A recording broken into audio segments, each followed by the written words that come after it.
And we're live now. Hello and welcome to Broadsheet on the Telly. My name is John Preposterous Ryan, and you're very welcome, Broadsheet readers, commenters. Oh, I think we're just online now. Hello, and you're very welcome to Broadsheet on the Telly. My name is John Preposterous Ryan. You're very welcome to Broadsheet readers, commenters, and even some of you trolls. A very, very big welcome to celebrity accountant Vanessa Foran. Hello, Vanessa. Hi, everybody. Hi, John. Hi, everybody. And a campaign advisor to Jimmy Smith for president. Go, Jimmy. In Porto, in Portugal. Hello, Luke. How are you? How's the painting? Great. Nothing to show you this week, but just got back. Everyone sort of takes August off in Portugal, so just get back into the swing of things here. Is the painting coming along, or? Like I said, nothing spectacular. It'll take a few weeks to get back into the swing of things, really. But I organised yesterday a little sort of walk group, sort of walking photography, sketching sort of group to do a bit of a walk around Porto, and then sort of try and do some stuff. So trying to get a sort of like a little group going there. So yeah, it's nice to enjoy the city that way. It's great to see you, Luke. Hello to Johnny Keenan in Offaly. Hello, Johnny. How are you keeping, John? Lads? Very well. And I'll just do the sound of the. Who is that? We have a special guest from a hotel in Ennis. I'm not sure whether she can hear me, but it's investigative journalist and presidential hopeful Gemma O'Doherty. Can you hear us, Gemma? Hello. We can't.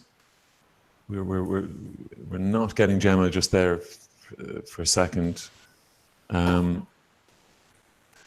Johnny. Yeah. There she is. Hello, Gemma. Oh. Gemma, you're kind of sideways. Part two. Hold on. Let me try. Is that better? That's perfect. Yeah. Can you hear us okay? I can, yeah. I was trying to do my iPad and my iPad went a bit crazy, so I'm on my iPhone instead. Well, hello, and you're very welcome. You're in Ennis because tomorrow you're going to Ennis County Council. Yeah, that's right. Yeah, today it's so hard to keep up. All these meetings are on the same day, so it's hard to know where you are from one day to the next. But today we were at Galway City Council, and tomorrow is Clare. Yesterday was Roscommon. Right, and on Monday you've got Monaghan, Fingal. Yeah, Johnny. Johnny, you've got the list. I know the list. It's Monaghan. Hi, Johnny. Hi, Gemma. Monaghan, Offaly, Fingal, Kilkenny, Mayo, and Galway. So I'm not sure how one person is supposed to be in 6 counties pretty much at the same time, but that is what's expected of the candidates. And you've got to be there. I mean, are they all? They don't all clash. I mean, they're all at separate times on Monday. Well, Monaghan is the only one that's being reasonable by holding it in the morning. So, but certainly Fingal and all of the others are pretty much on in the afternoon, which is very unfortunate. It's undemocratic. I believe it's potentially unconstitutional. The councils only have to do this once every 7 years. And, there's a bit of camaraderie between the nominees at this stage, or the people running. And I think we all feel that, there is a sense of we're, going back and forth across the country. And it's just not very practical at all. I had no idea that this is what went on. And, we all obviously are very dedicated to what we're doing. But it seems that the Department of Local Government has not put any thought into this whatsoever. Last week, I had to attend Navan and Mullingar in the same day. And, I literally, I was down to the wire to get to Mullingar. Right. And there was a guy on Twitter today complaining that some nominees had missed a meeting. In County Louth. Yeah, I think so. Oh yes, yeah, I believe some councillor was complaining about that. I mean, this is ironic. You know, we're all funding our own campaigns ourselves. I'm funding my own campaign personally from my own income, and you know, yesterday, most of us, I think, live on the eastern seaboard. I certainly do. So yesterday we headed off to Roscommon, and Louth was on yesterday evening. So, and then we had to get back for Galway today. So the decision was, you know, do you cross from Dublin to Roscommon, back to Louth that evening, and back to Galway again? So you're literally crossing the country 3 times in one day. And I said, I'm not, you know, as much as me, you know, my safety is more important. I'm not going to take risks like that. It's dangerous. Is Monday even physically impossible? Is it physically possible? It's physically. I mean, how can you be in 6 counties in one day? And you know, this is it's very intense. It's, you know, you're giving a presentation to become the head of state, or to become a nominee to become head of state. You know, I can't think of any other democracy in the world where this would happen, where people are expected to travel, you know, to 6 different locations around the country in one day to make a presentation as to why they believe they deserve to go before the electorate to become president. You know, the country really, local government is so messed up in this country. And you say that the camaraderie among the nominees at this stage, I mean, this would be people like Kevin Sharkey, Jimmy Smith, I suppose, as well. Yeah, no, I think all of us empathise with, you know, this particular situation. I mean, I know that Gavin Duffy, on Monday, we started off in Kerry, and I know that Gavin travelled all the way over to Wicklow and back to Cork that evening. Okay. You know, I think most of us chose just to do Kerry and Cork, because to go all the way back over to the East Coast from Kerry and then back over to Cork really is asking too much. I've been asking the local authorities, because probably I'm the one that is, you know, maybe the most, you know, possibly annoying in terms of expecting things to run efficiently in this country. You know, I've been saying to them, look, you know, really, this is only once every 7 years. Could you not sit down together? There's only whatever 30 plus of you, and, you know, coordinate it so that we're not running around the country like this, and that when we go to make our presentations, we're well rested, we're able to give it our absolute best. Not being, you know. What's the thinking behind this Super Monday thing? And I mean, why clump everything together on that Monday? I mean, calling it Super Monday, I don't know where this is. Well, I just called it that. No, I know. I'm not saying you coined it. It's some sort of crazy phrase, I think, that came out of Montrose or wherever. No, it was Jimmy. Jimmy called it. Jimmy called it Super Monday last week. I think it's crazy Monday, really. But every Monday has been like this, you know, since I began. And it's, you know, really, they need to hold special meetings for this. It's an important function of local government, and they need to take it very seriously. I was in Galway City Council today, and I have never experienced anything like it. The word corruption is a very dirty word in Galway City Council, and you know, people had advised me that I was going into the Lion's Den to talk about corruption in Galway City Council. I had absolutely no idea as to how I would be treated there. Did you bring specific Galway related matters to the chamber? Well, no, I'm speaking on a national level. I mean, I this is the role of president, and I have a bit of an issue with local politics in a way, because I think, you know, our national representatives have to get so caught up in the whole culture of clientelism and doing favors locally. So I'm trying to bring everything back to. No, I meant, did they react in a way that it wasn't a personal? They just felt that the broad stroke corruption in Ireland was verboten. It was really, what are you talking about? There's corruption. There's no corruption. This one councillor was particularly aggressive to me, and you know, it was that I had a major chip on my shoulder to be talking about corruption, and really it's just not a word that should be mentioned. But I will continue to talk about corruption. That is why I've decided to run. I believe that our problems begin and end with corruption, and it is people now. I'm asking the public, when we're going around the country with our anti-corruption tour, we're asking the public to start making the connection between the abuse of their taxes, the squandering of public money, for example, in tribunals, which never result in anything. The public never see anybody going to jail or losing their pensions. All of the waste of money, all of the waste in the HSE at the higher end, crazy salaries. And I'm asking them to start making the link between that and corruption. And they are. And they're starting to realize, you know, that money is being squandered. We're not a poor country. There's still plenty of wealth, but the gap between the haves and the have-nots is growing at an exponential rate. The country is in crisis, and we have to face it, and we have to say we're not taking it anymore.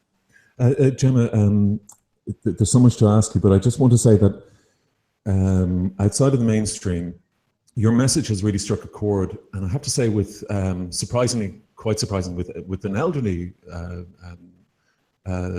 rump, as much as a millennial rump, but an elderly rump of people who've been through the system, who've seen it all, and seen the repetition of Irish life, in which the same kind of scandals emerge every 10 years, and the same stuff. We're not seeing this. We're not seeing this in the mainstream. But tell us about what it's like on the ground. I mean, what reaction you're getting. You know, and I keep saying to people, like, it's not me. It's nothing to do with me. It is the message that I represent. I have been overwhelmed by the support. Every day when I switch on my computer, I'm just stunned at the number of people who are approaching me saying that your message is our message. We have wanted somebody to say this for so long. You know, they're joining the dots and they're asking, how can we help? What can we do? And I'm just saying to them, do whatever you can in your own local community to start talking about corruption. Hunt down people who are talking about corruption. But I really am totally, I'm so happy that the public are now awake to this, and all demographics. I mean, I grew up in the dreadful 80s, you know, when we had such a terrible recession. So many of my generation had to emigrate. And, you know, I used to look at when I was in my 20s, you know, the hospital trolley crisis was in full flight. And I used to think, when I'm older, this will all be solved. There won't be people on trolleys.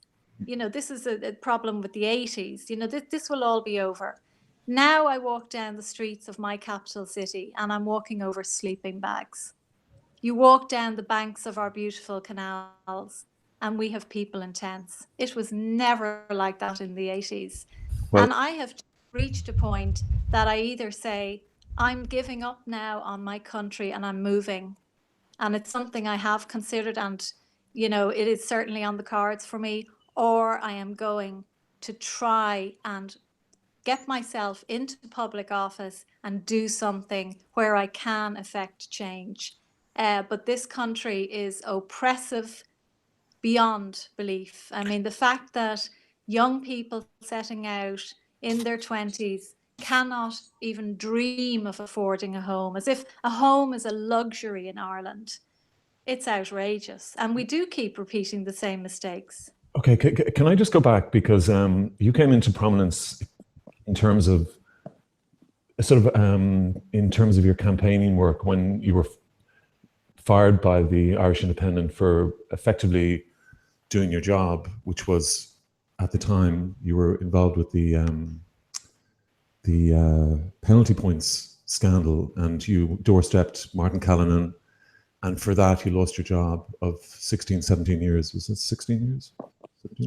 17, yeah. 17 years. And the aspect that the aspect that I've mentioned on the show before was that your Peter, your partner Peter, also he walked when you were fired, and I knew Peter back in the day, back in the Irish Independent, not very well, but enough to know that he was an extremely dignified gentleman for a journalist, if you know what I mean. And the shock. There's three reasons we're still in business in terms of Broadsheet, in terms of why we're doing what we're doing. The first is the treatment of Kate Fitzgerald by the Irish Times. The second, the treatment of Cynthia Owen by the Irish Examiner. And the third was the treatment of you by the Irish Independent. And none of these stories would ever have got really any traction. We felt if there was nothing out there to be able to keep it going. What my question to you though is what you suffered with INM and also with Peter, because Peter died quite soon after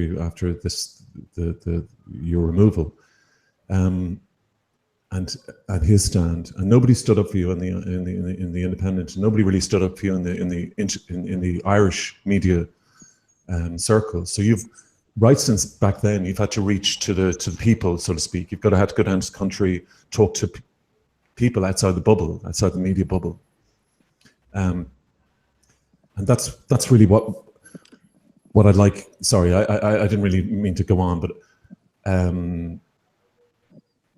really what I'd like you to do is just to speak to the people outside of our bubble, outside of the media bubble, if you could tonight. What is your manifesto? Yeah, I mean, look, Peter is a no-go area. I'm not willing to talk about that because it's too personal and it's too painful.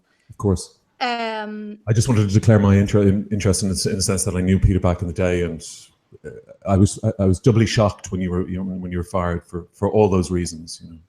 Well, I suppose my unlawful dismissal came about because I was supporting Maurice McCabe. I was a thorn in the side of Martin Callanan for quite a while because I had been working on the Father Malloy case. How I got involved with that was purely out of chance. I was in the Dublin Horse Show in 2010, just covering the horse show for the Independent, and I had a chance meeting with a man there who I was interviewing. I was interviewing people about, their experience of the recession, which had just really kicked in. And this particular man was a former director of elections for Fine Gael. And he said he had been trying to find a journalist to discuss a story that was of huge concern to him. And that was the murder of Father Niall Malloy. So I met him down in County Offaly sometime afterwards, and that began the journey which brought me here tonight, I suppose, to Ennis. That was the beginning. And the more I investigated that case, the more I could see that, this was a brutal murder of a decent man. And what resulted was a cover-up of massive proportions. He was murdered in 1985 in a mansion in County Offaly, at which a number of senior politicians, including Brian Lenihan Sr., were present. And there were all sorts of elements within the pillars of Irish society that were involved in that. So I kept at it for 2 years until eventually the Gardaí reopened the case. That was towards the end of 2012 when Dennis O'Brien became the biggest shareholder. Now, I have to say, working under Tony O'Reilly was a pleasure. I think you might agree with me on that, John. He was a very good employer. We all had excellent terms and conditions. And in my experience, I was always allowed to do my job. And I was encouraged to expose corruption, I have to say. The climate changed completely when Dennis O'Brien came in. I was at the height of the Father Malloy case at the time, and many other families, many other people started to approach me then. And were, saying, look, we can't get justice either. Our loved ones were murdered. Feel these deaths have been covered up, and I started to look at them, and these people were not crazy, and they had nowhere else to go. Many of them said they'd been to RTE, they'd been to other papers, and they could not get their stories heard, and they were broken. These people were broken. This is we go through the same thing as well over the last 8 years as well.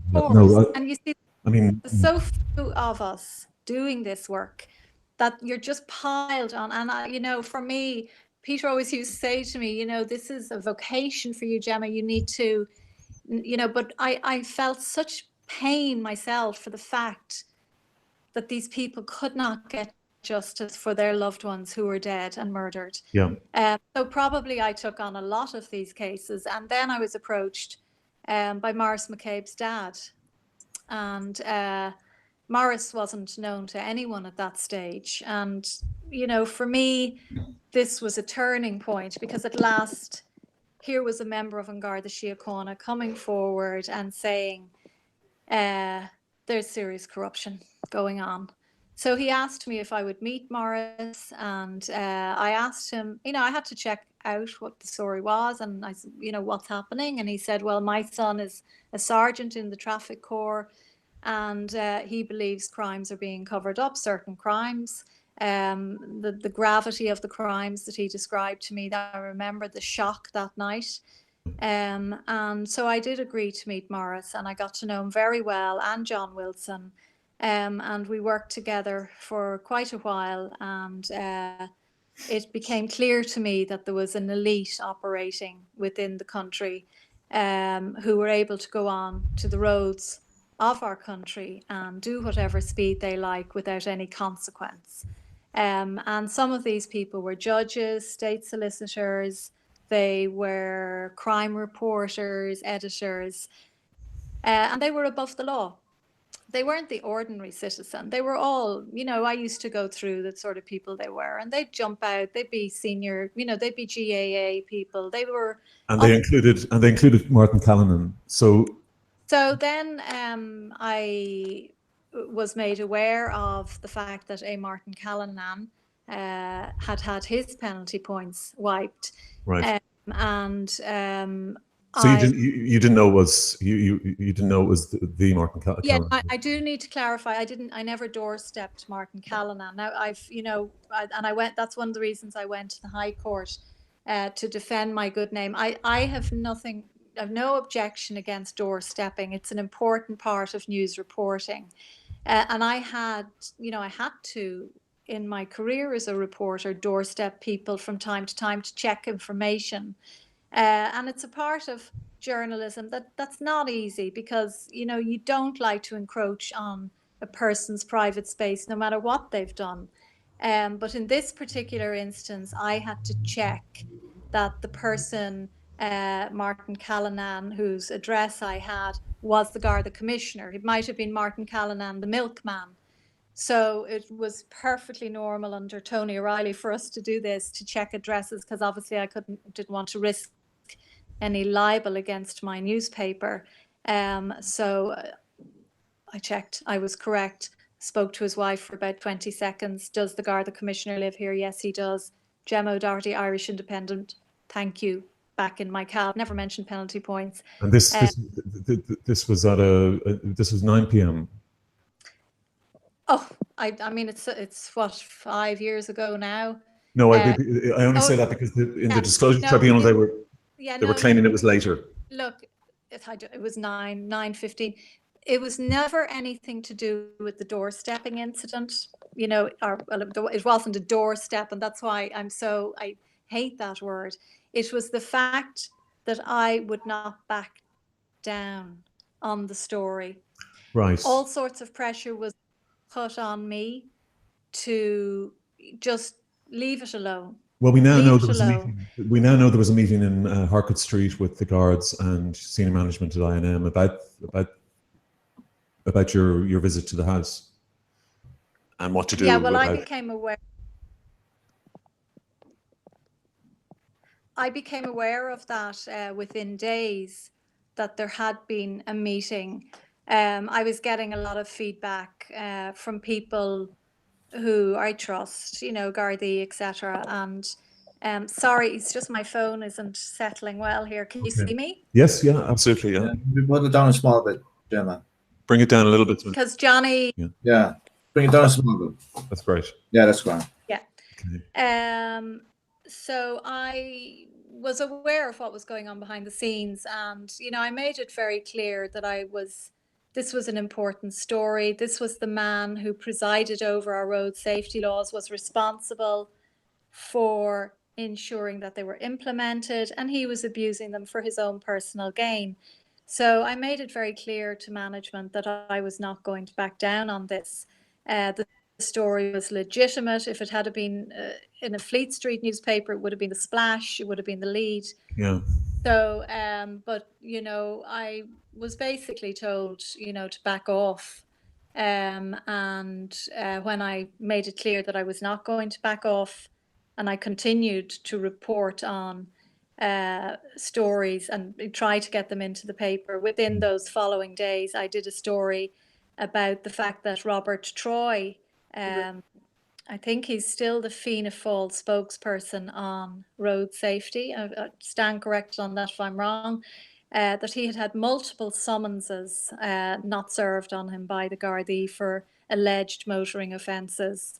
And I made it clear that I was going to continue in my work until such time I was told that my job no longer existed. Okay.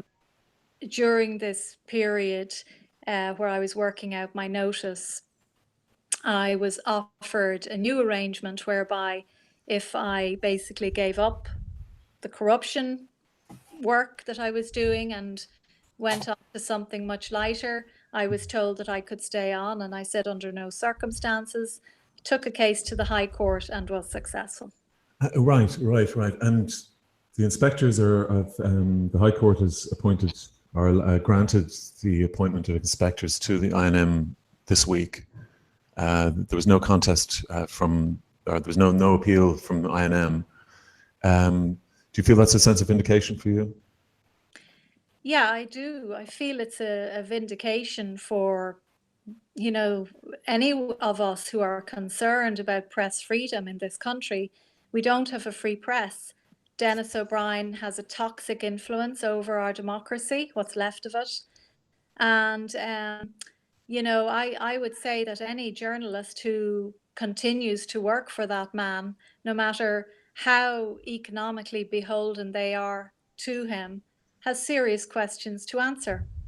Dennis O'Brien has far too much of a grip over our country, over our press, over our airwaves, and yet Fine Gael continue to give him favours. It's also remarkable that there's no journalist whistleblower really. There has been nobody to break ranks really over the years, over the last 8 It's very 9 years. disappointing. It's very, very disappointing. And people say to me, these are economic hostages. Journalism is a different job to any other, in my opinion. It's a very special, privileged. We are privileged to be journalists because we have this very serious responsibility to hold power to account on behalf of the public. And that means we sort of have to be whiter than white. We have to examine our own consciences and say, well, is there anything there? Am I the person that really should be holding power to account? We have to be purer than pure. And, I'm not saying that from any pedestal, but, the situation, it just frustrates me an awful lot that, these people call themselves journalists, but really they're not. They're really sort of becoming voice boxes for Fine Gael. We've seen a trend recently where people are leaving newspapers and heading into government jobs. Well, I don't want to dominate it with about journalism and the media, but you did really come down hard on media corruption in your speech, which was the most shared thing we've had on the site this summer. But there was no analysis in the mainstream press, or no analysis in RTE, and the speech is still up on the site. It's they're laughing at you. It's headlined, and in it you described you see, I don't have this golden view of the past journalism in Ireland. I mean, O'Reilly is certainly a much more benign dictator than O'Brien is, but I do think, and I did sort of witness a few things during the 1997 election myself in the Independent that, you know, confirmed to me that it wasn't all, you know, Heinz beans. You know? No, I'm not suggesting that for a second, but I think compared to what it is now, well, yeah, journalists are afraid to look over their shoulders, really. You know, I think they feel fear. They're frightened to do their jobs, and that's very dangerous for democracy.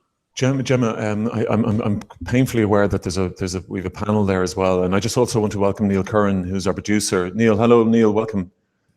Hey, how's it going? Hi, Gemma, welcome. Inevitably, we got bogged down in the media, internecine media stuff, but it is very important.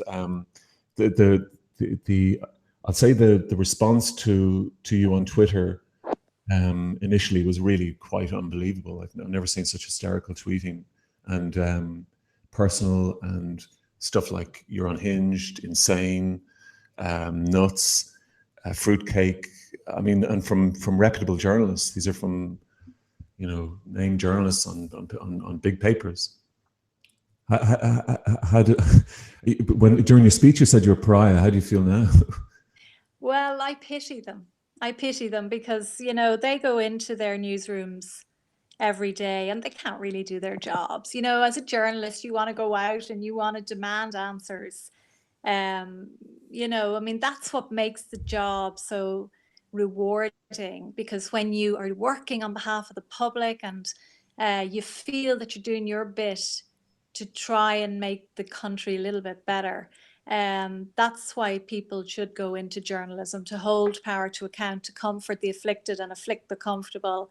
And these might sound like cliches, but they are the things that make journalism rewarding. And I pity these people that they're so frightened of my message that they feel they have to personally abuse me. You know, I mean, I'm one for, you know, play the ball, not the woman. Look, I'm tough. You have to be tough to be in journalism. And, you know, anyone who resorts to personal abuse, really, they're not worth the time of day. But are you concerned in the sense that now there's the three things: the so-called anti-vax thing, the trans thing, and the lately in the last few days, the possible state collusion in the murder of Veronica Guerin. These are not part of your manifesto. These are issues that arose during the campaign, and you've been attacked on Twitter about them. No, and you know what I've learned, you know, I'm putting myself forward for public office now, and I have to answer questions. I accept that. Initially, I suppose, you know, I was being more of a journalist and I was thinking, well, this isn't my manifesto. I want to talk about corruption. But, you know, elements within the media want me to talk about vaccination, which I don't really know an awful lot about. I don't know why they're asking me about this. I've never written, I think maybe in the Indo, I wrote maybe about 15 years ago, a piece which seems to have been dragged up. And I think it was just a woman whose son got some sort of an unusual reaction. And this has been dragged up, I think. And I've also probably tweeted a few times, possibly alluding to the concerns of some mothers and fathers who say that their children have had unusual reactions to the HPV vaccine. Now, the background, I mean, I don't want to even talk about it really, because I'm not anti-vax. Yeah. Journalist, we have to hear both sides. Okay, we have to. I've always tended to side with the citizen rather than the state institution. When I hear the citizen's opinion, and you know, if they're telling me what seems to be a credible story, I have yet to see no reason or evidence that these parents are lying. My own background is a medical one. I grew up in a pharmacy. My dad was a chemist. My mother was a nurse. My father was very strict when it came to dispensing drugs. He was well known for challenging the local GP or any GP as to whether Mrs. Brown or Mrs. Smith really needed these antidepressants or Valium. And he was the sort of man, you know, I now, as a result, will barely take a Panadol if I have a headache. I just don't take drugs. I think we should be questioning any chemical we put into our bodies, especially our children's bodies. I have to say that So I that looked. doesn't anti-vax. Well, But I I will researched. say, Jonathan, Sorry, I researched if I can- all. Yeah, please.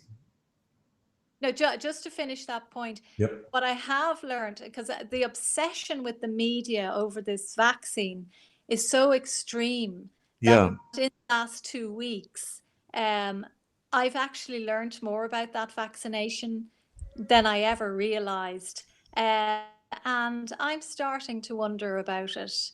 I've never known anything like it. I mean, the media they shouldn't be, just because the World Health Organization says something is safe, you know, Well, as journalists. I have to say that they, I felt that everything that you said on the record about it is completely moderate outside of the bubble. You know, when you speak and maybe Vanessa and others and on the panel might even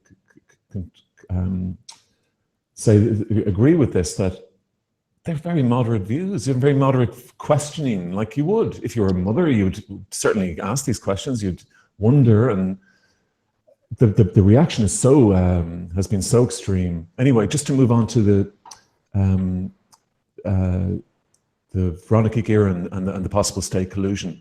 Just on that, and I'm not defending you here for any, not that you need any defending, but following Veronica's murder, Vincent Browne and Emily O'Reilly both sort of raised questions in this direction, and my God, there was a backlash against them. They learned pretty quickly not to mention this again. We're now like 20. Yeah, I remember a very notable column by Vincent Browne, which opened with saying that Veronica was killed for other reasons other than the work that she was being blamed for at that time, that she was doing at that time. Anyway, I'll find the direct quote. I don't want to misquote him. And secondly, Emily obviously wrote the book, which had caused a huge amount of stink.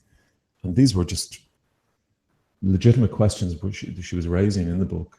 And then you have Pat Rabbitt's 1997 speech, "This will rock the foundations of the state," which referred to the file, this Malloy file, I believe, or the file anyway that the general got, the files the general got from the state files.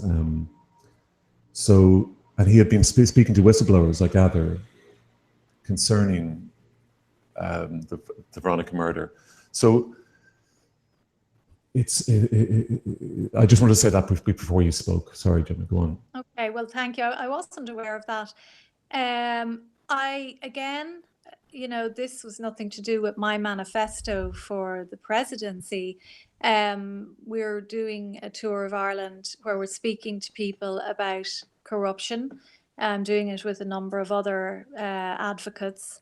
And we were in Waterford a couple of weeks ago, and at the very end of the meeting, a member of the public asked me about Veronica Guerin. Okay, so I was asked about it. I didn't bring it up. And people do often ask me about Veronica. And I always make the point that Veronica did slightly different journalism to me because she was involved. Some of her contacts and sources were in the underworld, and I don't get involved with people who've been involved in crime. I deal with white collar crime. But Veronica was exposing a lot of Garda corruption, and that has been written out of the narrative of Veronica's work, and I wonder why. But when I first took on the Father Malloy case, I was told that her life had been put in danger due to her work on that case. And somebody who I respect told me, this will result in you losing your job, being no doubt about it. I was warned. I was actually warned by a member of the family. And they told me that she had been told by 2 detectives that she was on very thin ice taking this on. The first time that she wrote about the corrupt Garda deal with John Traynor and Martin Cahill, just to explain to your listeners, Father Malloy was murdered in 1985. In 1986, the General Martin Cahill broke into the offices of the DPP and he stole over 100 files. But he wanted the particularly juicy ones, the ones that had dirt on the state, elements within the judiciary, etc. And he knew the Father Malloy one had. And in the Father Malloy file were letters from Justice Rowe, Frank Rowe, he was a Fine Gael judge, to the DPP, alleging or suggesting that he knew the parties involved in the trial that he was about to hear. Yeah. And this obviously was totally inappropriate. He should have recused himself from that trial, and he didn't, and the trial collapsed. Now, the wrong man was charged. I don't want to bore your listeners. This is 8 years of my life. And, you know, I could talk and talk and talk about it for hours. But Veronica, the first night that she exposed that, the following day in the Sunday Independent, her home was attacked for the first time. Right. And the next day in the Sunday Independent, we had the story about, well, I didn't work for them then, obviously, I was still only probably a teenager, but we had the story about, you know, this corrupt Garda deal whereby the guards wanted to get that file back from Martin Cahill. Yeah. So they did a deal with his associate, John Traynor, whereby they dropped charges of fraud against him. Now, this was written by Veronica. Paul Williams actually he's also written about it. Right. So this deal was done. She was about to publish this, and on the same page the next day was a story about how her home had been attacked, and she had a very lucky miss that night. I think she was putting her young son to bed. Yeah. More up to date, I have been told by a member of An Garda Síochána that there was collusion between those who wanted her silenced and a state official. And that Garda has given me no reason to believe that he's lying. He's a very decent, honourable Garda. And I believe him. And I said that I believe that she was murdered by elements within the state and those who wanted to have her silenced. And as I say, I've no reason to doubt that Garda.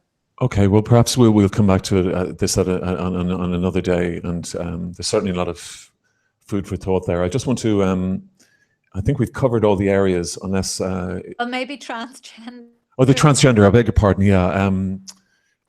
Again, I was a little bit confused because I didn't see there wasn't any anti-trans statement as such from you. It was regarding... No trans stuff about me because I'm pro-trans. I'm not, you know, I'm not any sort of a phobic. I have a master's degree in equality studies, and all of my academic background will show that I've stood up for minorities at all times. You know, I've won awards for stories I've done on the treatment of asylum seekers. I've done more work on the Muslim community and how they can be supported in Ireland, especially in the early days when they were establishing here, than a lot of journalists. And I was one of the first journalists, I think, probably to write about transgender issues in a very conservative newspaper, the Irish Independent, at the time. Sure. And I did a number of interviews with people who were transitioning, and you know, I found them to be great people. And you felt that this was a Fine Gael education policy of some kind that you were... Exactly. So I know that and again, I can't say as a journalist, apart from the work I did in the Irish Independent nearly probably 20 years ago, I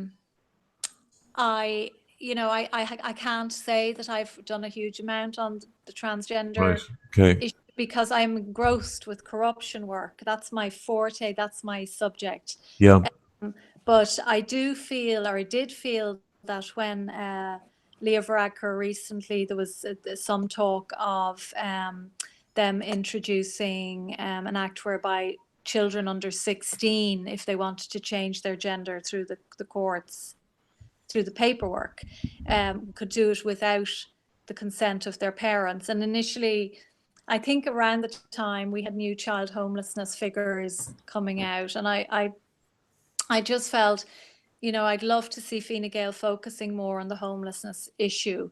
And, you know, I'm not saying that transgender issues aren't critically important, but for me, child homelessness is something that would keep me awake more at night than, you know, this issue. And I felt that Fine Gael had used it as a bit of a distraction. Okay, well, But I always believe that parents, you know, when we've children under 16 making adult decisions, it's better that they do it with the support of their parents. I don't like the state getting involved in the family. We've had the church involved in family life. We've had the church involved in the state for too long. We need to take the state out of the family and let families make their own decisions. And that's the point that I was making, but I certainly am not transphobe in any way, shape or form. okay. Gemma, I want to hand it over to the panel as well. I want everybody to get involved. I'm sorry about for taking up so long. It's been a fascinating discussion. On the political spectrum, you've been called alt-right and all this and tinfoil hat and all. Where do you see yourself? Are you left, centre left, right? Where on the prism are you, or where on the spectrum are you? I'm neither left or right. I'm right or wrong politics. I'm not interested in left or right. Look, I think all journalists should have a left leaning. How have you voted, for instance, in the past? Would you have been a Fine Gael, Fianna Fáil voter? I mean, that's between me and the privacy of the ballot box. You know, I'm not going to. I look back now and I know I've made mistakes in my choices. And I regret those mistakes that I've made, given the, you know, I'm obviously giving away something there, but, you know, no, well, it could be any party. It could be any. It could be a number of parties there, 4 or 5. Look, I grew up in the city. I grew up in urban Dublin. We had no political background growing up at all. My father was a media hound. He, you know, news was always on in our house. But I don't remember any sense of Fianna Fáil, Fine Gael, this, that. You know, there was no GAA in our house. I think it's different when you grow up in the city, because you don't get to know your local politician. You don't get to know your local Garda. A different experience. Yeah. So no political baggage whatsoever. Journalism, I've just, you know, this so beyond, beyond the presidency, though, would you go for a senatorship or a TDship or a seat in the council if this doesn't come up? Well, like a lot of people have been suddenly taking a bit of an interest in my career in relation to this and telling me, no, I'm going for the wrong house. I make the decisions about my life and my career. I think, you know, it's not, you're not being patronising, but I've had quite a few councillors, Fianna Fáil and Fine Gael councillors, are telling me, no, that really I'd be better in the Dáil. Well, actually, Vanessa suggested it last week, didn't you, Vanessa? You mentioned that Gemma might be better off going for a council seat or No, I think it was a few weeks ago, actually. I think I suggested the Senate. I think the Senate would be a great place for you, because there's a lot of people double jobbing in there, you know, like Ronan Mullen and Mary-Louise O'Donnell, that they all have full-time jobs as well as being senators. And it does have a very good platform, because there's the Cathaoirleach there doesn't kind of set limits on speaking time. They're able to give great big long speeches, and it's all recorded into the record. My thing there about everything I've heard there this evening, Gemma, is John brought up the anti-vaxxing and the trans and all this. I never read anything about that about you at all, only what I saw on Twitter. That's because I haven't written it, apart from back in the... I wouldn't have, and it was only that it came up either on Broadsheet or on Twitter or somewhere else. I would never have put those together with you. I'd never connected them with you. Yeah. So maybe it was the reactions of your responses to people on Twitter that it came into my timeline, because my Twitter account is pathetic, you know. So neither here nor there. But you were mentioning a lot about the murders of Father Malloy and Veronica Guerin and others. And what do you expect to do? Would you seek to have those reopened as Tuachtar na hÉireann? Oh, well, they were. I mean, but the two biggest cases I worked on, Mary Boyle, who's our longest and youngest missing child. She went missing in 1977, age 6. And Father Malloy, they were both reopened, but it was only pretend reopen. It was really to keep me quiet. And But I'm asking you, as Yeah. Tuthra on the Heron, where reopen those cases. Well, what I would do is, I have said that as Uachtaráin, I would like to shine a light on all of these big cases of injustice, murdered citizens who have been denied justice. Father Niall Malloy, Mary Boyle, others that I'm concerned about, Jojo Dollard, Raynard Murray, and a few other cases. I'm very concerned about the case of Sophie Duplantier. She too has been denied justice, and Ian Bailey has been framed for the last 22 years. I would honour those people. I would talk about those cases in whatever Yeah, form. but I'm asking you about, you can write a book, but I'm asking you about their cases. How does the function of Tuachtaráin on the Heron serve those cases? About how do they get them reopened? No, they have been reopened. They have been. So they're active cases now. So what's the issue? No. I think, Vanessa, just if you can let me finish. The issue is that we have corruption within An Garda Síochána. The chief suspects in most of those cases, apart from the Duplantier one, because I believe the chief suspect is dead in that case, they're walking our streets. They could be arrested tomorrow, and they are being protected. And I don't say that lightly. I say that based on experience, a lot of experience. So as far as my capacity would be in relation to the presidency, there's nothing in Bunreacht na Heron that says a president cannot speak about corruption, about the failure to uphold truth and justice. The right to truth and justice is the most fundamental right of a citizen in a democracy, okay? So these are, there are many families struggling to get justice for their loved ones, such as Lucia O'Farrell, who I would call a very good friend of mine at this stage. Her beautiful only son, Shane, was killed in a hit and run 2001 in Carrickmacross by an individual who should not have been on our roads. And his death was caused by Garda failure. And her heart is broken. Her life has been destroyed by the loss of her only son. Well, Gemma, and these are the people I want to honor and defend. I just want to add in there, Gemma, because like we were a website that started off trading in kind of cat videos, and we were too inundated with these people who were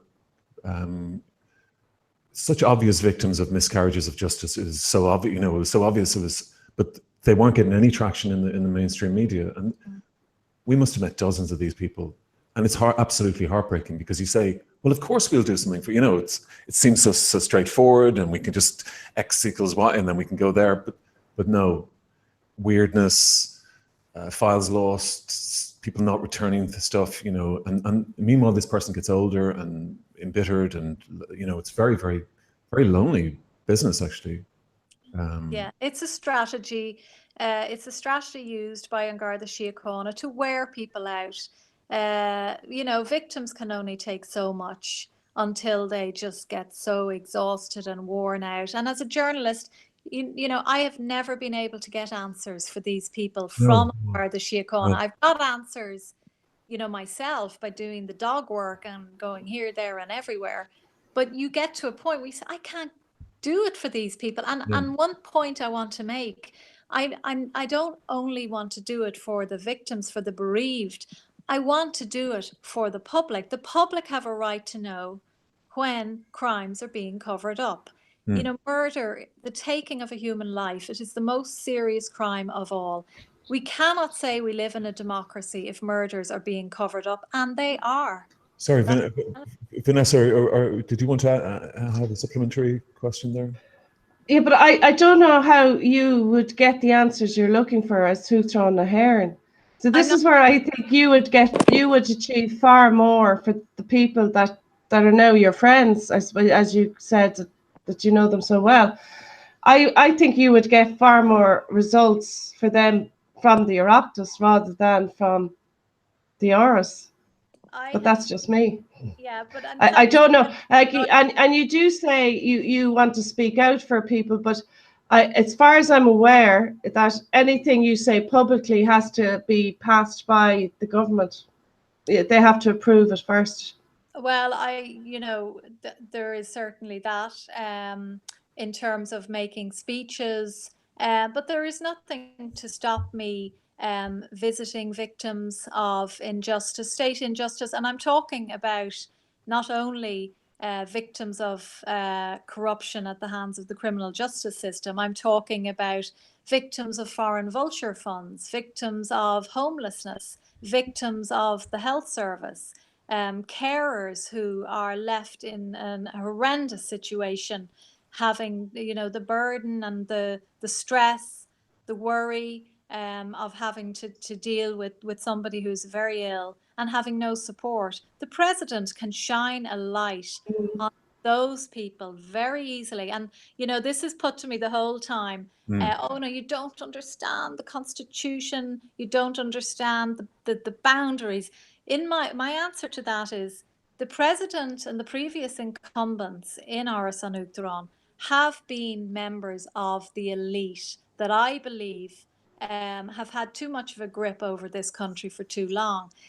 They didn't want to push out the boundaries of the presidency, and the presidency can and it is the guardian of the Constitution.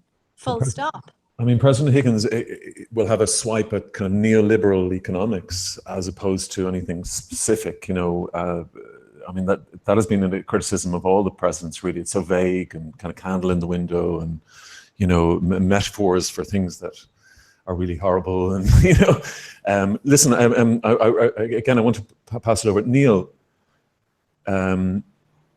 is a new father, and I'm guessing a Fianna Fáil voter of old.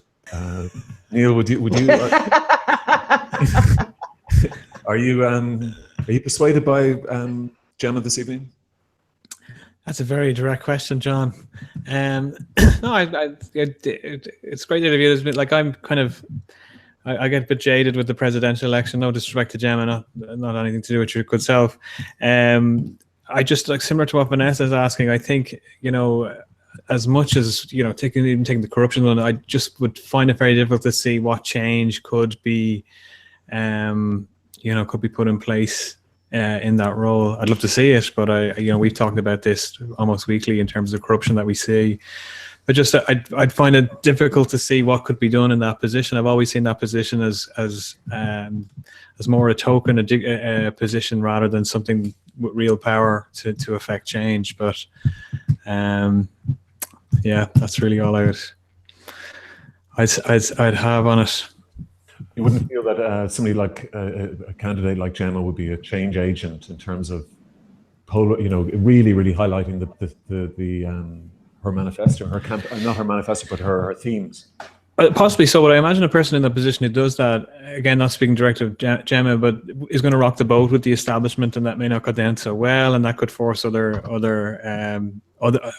shifts and changes. So again, I'm not sure. We've never seen. Have we ever seen changes made by the president on anything of significance? I mean, if you think back to Higgins's last term, and probably the biggest issue that was in the public eye that he faced was the water charges, and he signed that in pretty quick without any. Didn't bat an eye. But he has, but he has reached out to the traveling community and certainly the New Irish. I mean, ask Gemma. Gemma, how have you? What do you think of President Higgins' first 7 years, if they are his first? Look, I know there's a cohort of the Irish people who hold him in great affection, and I'm sure he's a decent man. I've only met him once. I met him a few weeks ago. The group of us who met we just had a sort of a roundtable discussion about the concept of home, and I was waiting for him to bring up the homelessness crisis, and he didn't. And we spoke privately afterwards, and I said to him, you had a great opportunity there to discuss the greatest crisis of our times as a country, and you didn't. And he said to me, Gemma, I'm worried about it. I'm deeply concerned about it. But I said, you had great opportunity in your presidency to raise it. None of us want to live in a country where there's nearly 4,000 children tonight who have nowhere to call home. I certainly don't. And there's nothing to stop the president from speaking out about those issues. But if people would rather have a dragon TV celebrity, of course that is their democratic right. Yeah. But I cannot apologize for the fact that I want to talk about the problems facing our citizens. And it's not about bringing the country into disrepute. The country's doing a very good job of doing that anyway.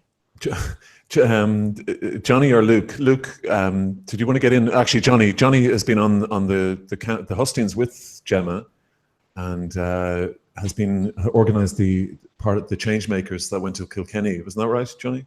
That's right, yeah. I've been a fan for Gemma for a long while, and I was delighted, as I said in the programme last week, I think, when we first met. I brought her film, Mary Boyle, The Untold Story, to Kilkenny. That was well received. And I think at the time she was finding it hard to get anyone in Ireland to screen it. And subsequently it got many awards and many film festivals around the world. And still RTE won't show it. So, that kind of says a lot for me anyway. So when Gemma said that she was going on this road show with change makers, and the banner was "In Corruption Now," and I was going, well, that's very easy to follow, because that kind of covers everything. And it was a great success that night, and I was very heartened by the people that had their own stories to tell. And then that was the same in Waterford, and I think Donegal, from what I was reading, was the same. And wherever it goes next, it's kind of garnering an organic grassroots conversation that isn't being had in the great town hall, because there's too much visceral online and too much anger and misdirected, Yeah. So to get it in the confines of a community centre is really where it's at. So that, I think that has taken on a life of its own. But I'm kind of really annoyed at the moment in relation to how Gemma is having a difficulty getting the nomination. Now, people have to realise that they don't have the right to vote for her yet. No. Her face is in the hands of the councillors, the senators, and the TDs. So, as a supporter of Gemma, I've been trying to do my bit to make sure that she gets the nomination. And I find it very upsetting that her manifesto is very simple: in corruption now. So she's going to councils and senators and TDs, asking them to give her a nomination because she's standing on the manifesto of in corruption now, and they refuse to even let her in the race. That's kind of corruption in its own little way, isn't it? Well, but there's 8. There's a total of 8 looking for I understand that, Gemma, or Vanessa, beg your pardon. But I just think that she's the only one that's kind of, really making it very clear that she wants to end corruption now, and it's kind of a concept that we can all kind of, get behind, because there is corruption in the country. We don't even need to have a conversation on that. That is actually real. So she's addressing the elephant in the room by going to the councils and giving the pitch. And I never thought so are the others, Johnny. Well, yeah, to a certain degree, but you see, I think they should all be allowed on the ticket and let the people decide. I know, yeah. Because if the Constitution was read literally, it is actually should be a citizen candidate anyway, and not a political. It is very contrived. Yeah. So I actually think all citizens, even if they just get the backing of, even if there has to be a criteria, I think all citizen candidates should be allowed on the ticket and bring the message to the people. And that's why we got involved in the Jimmy Smith campaign, Gemma. I didn't know Jimmy Smith any more than I know you. But it was to get the message of citizenship out there and democracy. Our democracy is broken. Yeah, absolutely. And when you look at Gemma, who has been writing about it for years, and to the point of that she's actually been ignored by RTE, the national broadcaster, who we all pay for their upkeep. And I have to defend the other candidates here as well. Oh, grand, RD haven't had them on. They've had the Dragons on, but they haven't had the other candidates on at all either. And So I mean, they should all be treated fairly. Exactly. applaud Jimmy. Gemma? Jimmy's doing a great job. I mean, I often listen to Jimmy. He might go ahead of me or after me, and I'm thinking, you're saying the exact same thing as me. Jimmy's great. And, you know, I heard one of the Dragons lifted some of his stuff actually and presented it as his own. Right. about that now. But, you know, one of the councillors did point out today that, you know, there's 30 plus local authorities. There's, you know, we only need 4 councils each. There's around 7 of us now at this stage between the jigs and the reels. You know, why can't those councils allow, you know, there's 7, we just need 4 sevens, 28. You know, if it Why can't you do it by Skype? Yeah, we looked into that. Yeah. I mean that, you know, there's that we only need 4 councils each, and there's about 7 of us. So, you know, the councils could divide it up democratically and allow us to go through, you know, because why should, if one councillor or one candidate gets 6 councils, you know, I think in the interest of democracy, and I'm saying this to broaden the Field. the field, because we breed dragons, and they're great men, I'm sure. But at the end of the day, they're selling the same message. They're all into their business mentoring, and and I said last week, are they really dragons? These guys are like the last season dragons, and they're more Griffin. They're the B list. Dragons, really. They're kind of the B list, exactly, the G list. Well, I think people would like, you know. I'm loving the stories back though from the councils, because I have to say I was very hurt about Cork the other night. Gemma, you were there in Cork City Hall for the City Council, Cork City Council. I was absolutely appalled with the report back that 11 abstentions. It's just shocking. But having said that, I would have loved to have seen Gavin Duffy's face when he realised he didn't get 1 vote.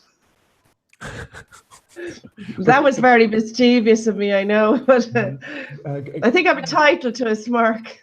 Yeah, I'm going to ask Vanessa now, is there a road for Jimmy? What's your road, do you think, to a nomination?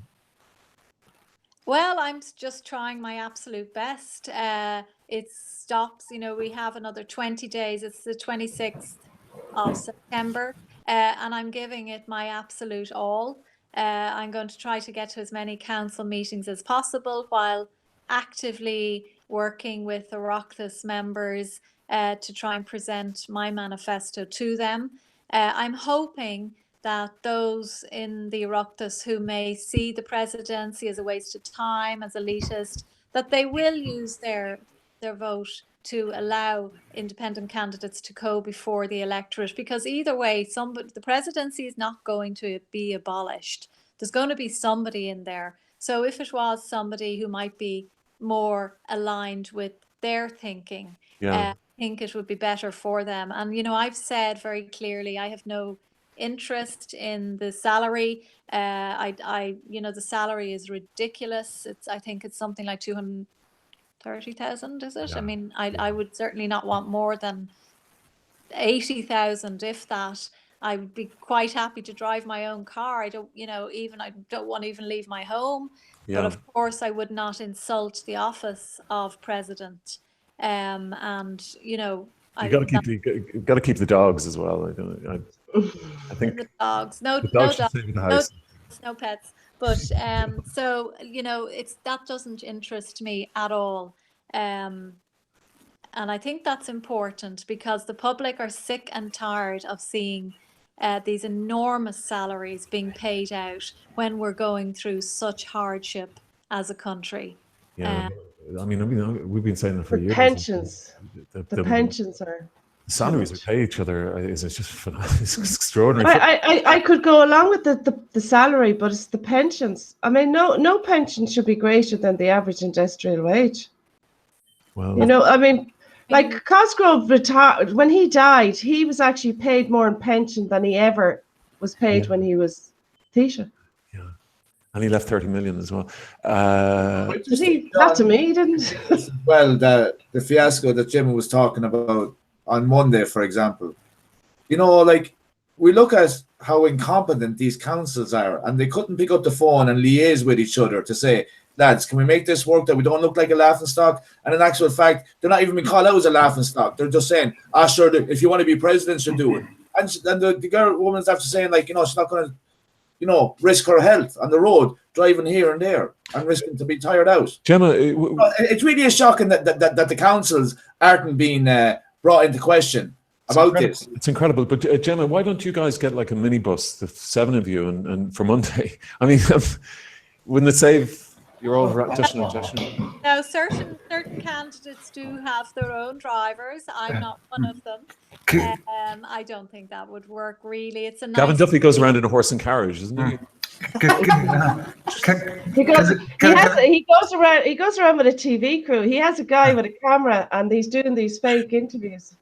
Can the dragons not fly now? No. Dragons are mythical No, creatures. the council's pitch to them. I think with the dragons. Sorry, Luke. No, I was saying I share the. I think the you know, like TV business people are like a bit like, you know, TV chefs or whatever. You know, the sort of. I think a lot of the time that they're very good at presenting themselves, and I certainly don't think it's a good qualification for presidency. And it's nice to see a sort of like a broader range of people. I mean, I would like sort of share some of the opinions the other guys have in terms of while I'm a big fan of Gemma and all the work that she does, and you know, we've covered it in detail with Maurice McCabe and all that. It's you know, there are other like it seems that there's a lot of focus on certain issues, and I mean, I suppose one thing that comes up for me is if you see Trump coming to Dublin, and I was thinking, you know, it's strange that he's coming over and he's being accepted the way he is, you know, because there's a part of your brain that says, well, why would you shake hands with this guy? And then you think he did the same thing, and the Queen was happy to greet him and whatever else. And I do think that there's a sort of pragmatism required, that they're realizing that you know, there are sort of greater things at play to some extent, and there are pragmatic reasons for you know, sort of doing particular things in particular roles. And I think the presidency is a sort of role that you know, sometimes you're stuck in that situation where you're having to sort of make these pragmatic decisions. That might be difficult as well. You think Gemma would be too provocative to be in that as sort of head of state? Yeah, I mean, the first thing I think is that it's sort of it's maybe not the ideal place for Gemma to be, but or that she could do better stuff in other places. But then, if it happens that she does get there, how is she going to deal with that? You know, I suppose it's. Well, it'll be very interesting. Well, you know, I'm a Democrat first and foremost, and I respect the will of the American people. And the American people voted in Donald Trump. I know why they did that. It was an anti-establishment reaction. They felt the media were not listening to them. They had concerns, and rightly so, about corruption within the Clinton camp, and they were disenfranchised. But I'm a Democrat, and lowercase, and you know, we are a civilized nation. You can make a point to a head of state whose policies you utterly disagree with in a diplomatic way without being rude. You know, we can do this as a country. We need to show that we are above the personal abuse, and we need to be more sophisticated, I think, as a country, and show a bit of class rather than just going into attack mode. As much, you know, I really believe in Ireland we need to protect freedom of expression now. There's a terrible mood in Ireland at the moment whereby people whose views you might utterly disagree with feel that they don't have the right to express those views. And, you know, I'm a big advocate for defending somebody's right to say something as much as you might hate what they are saying. They have to have the right to say it. You're cool on the minibus idea, aren't you? You're Like- getting, you know, liking it. Yeah, you're beginning to like it. I'm taking a Gemma, call when I go off. Gemma, will you welcome Olga? You know Olga, Olga Cronin from Hello. the sheet. Olga, your mic is off. Sorry, hey Gemma, how's it going? Welcome. In Dublin Castle. Oh yes, yes. God, The- it feels like a distant memory now. Last met at the Disclosures Tribunal. I think the Disclosures Tribunal certainly for Olga was a turning point in terms of singing. Olga is, well, she knows I'm one of her biggest fans. She is Gemma. a diligent, hardworking, brilliant reporter, and she does it day in, day out. She, you know, doesn't get a huge amount of credit. She doesn't ask for credit. She's utterly dedicated to her profession, and I am so proud to know Olga Cronin. Well, Gemma, that's so for all of us. I mean, she, but Olga, the Disclosures Tribunal, and then Gemma's speech seemed to chime together, didn't they? For us. for sure. Yeah, I mean, I suppose with the tribunal, there was so much to learn within the tribunal, and there was so much insight to gain, and you know, being there for all those hours every day, you got to see it. The next best thing is to read the transcripts, and then after that, you're dependent upon, you know, the reports. And one of the bigger modules of the tribunal, which was really fascinating and eye-opening, was the one about media, and unfortunately, how that played out in the media was a big eye-opener for me. And that, like you said, coupled with the speech that Gemma gave at the Daniel Summer School, for sure, they did chime, because The Danielle Carroll, yeah. the Daniel Carroll Summer School, yeah, just talking about things that just don't get covered. But I mean, I don't want to, you know, tar everyone with the same brush either, you know. Like, I guess, you know, the problem with journalism is it's formula, I think, you know, and that was one thing that stood out in the Disclosures Tribunal, the formula, the tradition, and the kind of hamster wheel, and no one saying stop, or no one asking, okay, what actually are we doing here? So, but it was just unfortunate because of the tribunal that it was a perfect opportunity to reflect, and there was very little reflection outwardly anyway. But sorry, I feel like I'm rambling. I'm not sure I'm making any sense. No, not at all. No. I think the lack of self-analysis by the papers is like just amazing. What do you know? You just can't keep on ignoring these things. There's a real big problem there. Certainly in the area of crime reporting. My God, good grief. Good grief. Like, are we children? It's like we're in a state of perpetual adolescence or something. We spoon-fed these crime stories as if, I mean, really. Sorry, Neil? I beg your pardon. Sorry, Neil. Yeah. I wanted to ask you, we're going to go to the entertainment slot, by the way. We're way behind, thanks to Gemma. Typical.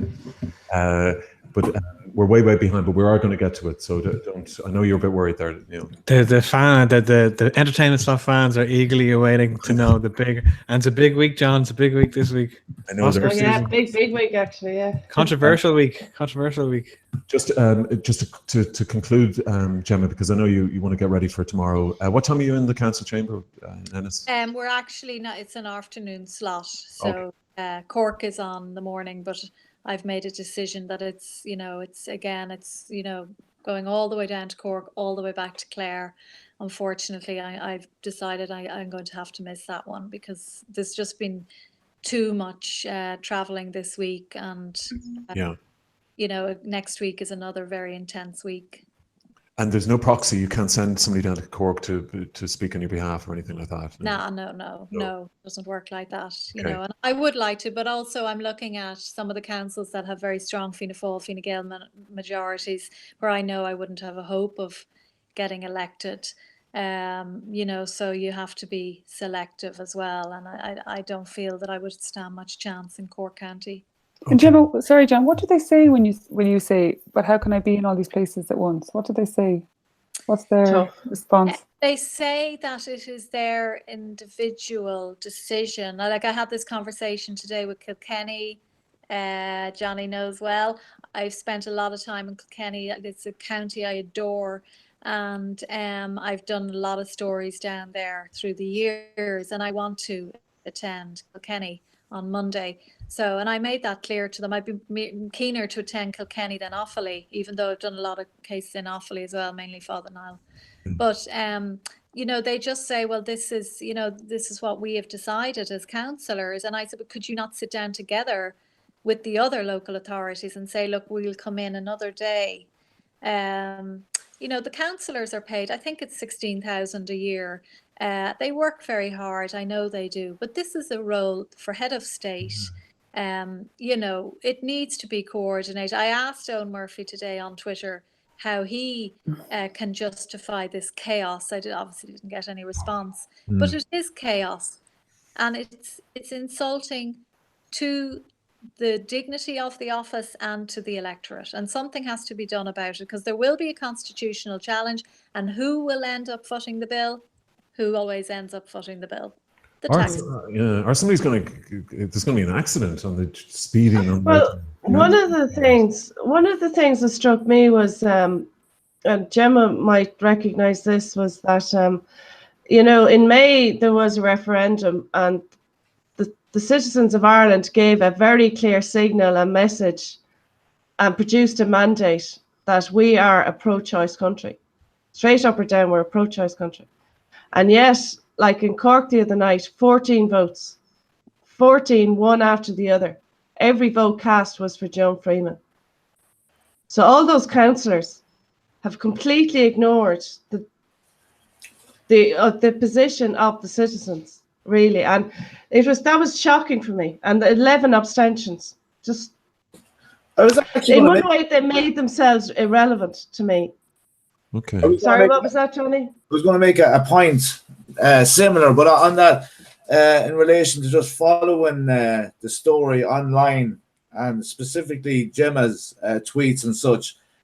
And I'm kind of, you know, really kind of disheartened and confused that there was a massive campaign for the yes vote, one that I actively took part in myself, because I believe that women have to have the choice, and I still do. But what I can't understand is that campaign was massive, and unfortunately, what I'm seeing online is young liberal radicals are now saying Gemma O'Doherty is anti-choice, regardless of anything else that she's for or against. They're labeling her with this. And I just appeal to these young graduates. Some of them are UCD, Trinity heads, and they just can't seem to read a few paragraphs and make up their own mind. They want to label Gemma, and I think they really grow up and really consider. And yeah, that wasn't the point I was making, Johnny. I know it wasn't. I said similar. Okay, I know that wasn't the point. Well, just on that, Gemma, do you want to come back here on that? I think that's done and dusted. Like, you know, we should move on. Yeah, no, but I think the councillors should accept what their voters, who they're representing, what their position is. But because that person didn't vote? They voted on one issue. I think there was a lot of them. No? Look, I'd like to address this point. The Irish people have voted overwhelmingly to give women the right to choose, okay? We're going to have some of the most liberal abortion laws in the world. Now, this is a big step for our country. You know, we've come from a very conservative background. This has happened. The repeal side were victorious. They should be celebrating, and I know they are. They have been celebrating, and they had, you know, substantial victory. Now we need to heal the divisions. We need to come together as a people, stop abusing each other for deeply held beliefs about what many consider to be a matter of private conscience. We need to come together now and say, right, what's next on the agenda? Let's deal with austerity and corruption and the fact that our taxes are being squandered, that our children have to leave our country. Okay, just on that, Gemma. Vanessa, what do you make of that? Well, you see, the point I'm trying to make, right, is that councillors were voting to select a candidate, or to endorse a candidate, or to nominate a candidate, okay, for the presidency, but while completely ignoring what their electorate gave them a mandate, a position. Because Joan Freeman is pro-life, they've ignored. Yes. Is that what you're saying? But the entire chamber voted. But it's quite a leap. For, I mean, it was huge. No, but it's a leap for you, isn't it? A leap. I mean, surely she's a right to be against repealing the eighth. But, but of course she is. But my point is that the councillors in a city that was in excess of the national average to repeal the Eighth Amendment, every single one of those voted against what the majority of those that put them in, that they're supposed to represent. But they ignored it. But isn't the pro-life, isn't the abortion debate finished in Ireland? But you see, Gemma mentioned there that we came from a very conservative country. In fact, I actually don't believe the citizens were conservative at all. I actually believed we were, like, we just use pro-choice as an example. I believed we were pro-choice for 20 years, even more so. I don't believe the citizens are conservative. I think our politicians are conservative. I think the parties that are put in front of us are conservative. I believe the state institutions that are just embedded with decades and decades of bureaucracy and jobs for the boys and policies, and nobody gets sacked and they all get looked after, and the same people appear in the same roles and the same functions from one department to another. I believe that's conservative. I don't believe the everyday people on the street. I don't believe the voters are conservative. Far from it. And I continually sort of resist this, continually underestimating the people on the street. But the referendum did that. And like, by saying that we were a conservative country, I don't believe that for a second. Not for a second. But Joan Freeman's candidacy, for instance, is based on her work with the suicide charity Pieta House. Like, her position on the Eighth Amendment, what has that got to do with it much, Vanessa? But I don't care what her position is. I know she was a pro-life activist. But because these councillors endorsed her, they were well, you see, yeah, and I suppose maybe I'm just taking it personally because I'm from Cork and I expected there to be some division or argument or discussion. Right. But I mean, but the thing I'm saying is that these local councillors are there to represent their constituencies and the people in their constituencies. And those people resoundingly told them they were pro-choice citizens. And they chose not to recognise that. That's like saying all the citizens in their constituency wanted... well, I think her anti-suicide message outweighed her pro-life intentions. I think we need to focus matters back on the bread and butter issues. Abortion is due to be legalised. The debate is over, and we need to heal the divisions between the two sides and make them realise, that they have a lot more in common than they do apart. And I have to say that I've been totally engrossed in my work in corruption, to the point that, the abortion issue was not top of my agenda. And, I think Joan Freeman has done good work within the whole mental health sector. And I don't think it's necessary. I mean, I was wrongly described by a magazine recently as a pro-life activist. I mean, that is just completely and utterly wrong. But just because some, and in my role as a journalist, I mean, journalists are not supposed to take sides in the face of political referenda, especially ones involving matters of conscience. And whether we like it or not, abortion is a matter of private conscience. And, many journalists, decided to abandon their journalistic objectivity in the face of that referendum. That's not journalism, that's opinion. Taking sides, taking government side. Journalists are supposed to stay neutral. Journalism in Ireland is completely skewed. The public don't even know what journalism is anymore because they see so many journalists taking sides. May I ask, Gemma, your objection or the reason you would have taken a pro-life position, was that a religious thing, or was it? I did not take a pro. No, I mean, sorry. Sorry. No. You see, Forgive me. that's Forgive the me. point No, I'm no. making, John. Now, you know how journalism works. No. If you were in Fleet Street or somewhere where, I'm not saying Fleet Street is the be all and end all, but if we were in a democracy where we had a proper media that was non-biased, you would not see journalists taking sides in advance of a political referendum. It's just wrong. Yeah, You yeah. don't do it.